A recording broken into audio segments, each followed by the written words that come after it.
ابن عمود قدام عيني وما بحسن اعمل له شيء، حتى الحليب العطلان عم شربوا اياه من الفقر، لان ما عنا نجيب من المغرب للمغرب نحسن نجيب ب5 ليرات من الحلاب، يا بيعطينا يا ما بيعطينا كمان. ايش بدي اسوي؟ منين نجيب؟ ميار حسن حمام من مخيم تل الاسكندر، ووضعنا الحالي يعني تحت الصفر، وعند ابني هذا معاق والحالي تعباني وما عم نلحق لا دواء ولا حليب. هذا الحليب عم يخرب، الظهر عم نخرب من كبه، بضل بلا اكل للمغرب ليجي الحلاب لنشتري حليب، لثاني يوم ما بيضل عم نكبه، لا براد لا مروحة، حتى بطارية ما عنا، مدين شريط من عند الجيران. وابني يعني كل يوم بده دكتور، هلا وصلوا لنا دكتور عصبي خاص ما عنا ناخده، وجوزي ما بيشتغل غير بالفعل يوميته من الصبح للمغرب 30 ليرة.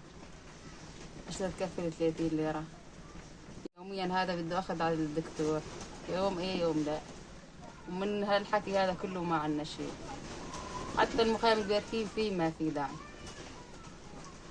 والحالي تعبان.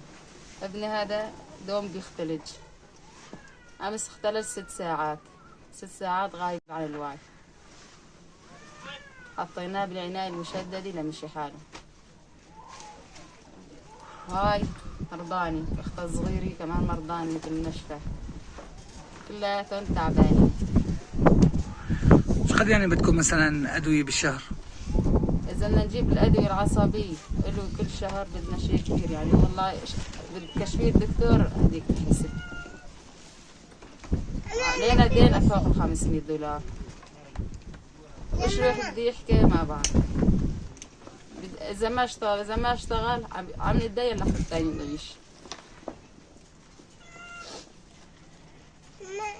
هذا يعني هذا ما في النهار ايه النهار لا بده اخذ على دكتور، وما عم طلع فيه نتفرج عليه، ما عم نحسن ناخذ، حط لي كمادات مي حتى تروح الحرارة، انا جسمه نار، ضمور دماغي بده علاج دايم، يعني من العلاج الدايم بالسنة يا عم ناخده يا ما عم ناخده. وين من اخذناه على المشفيات اللي ببلاش وقالوا لنا بده دكتور خاص، الدكتور الخاص بده مصاري وما عندنا منها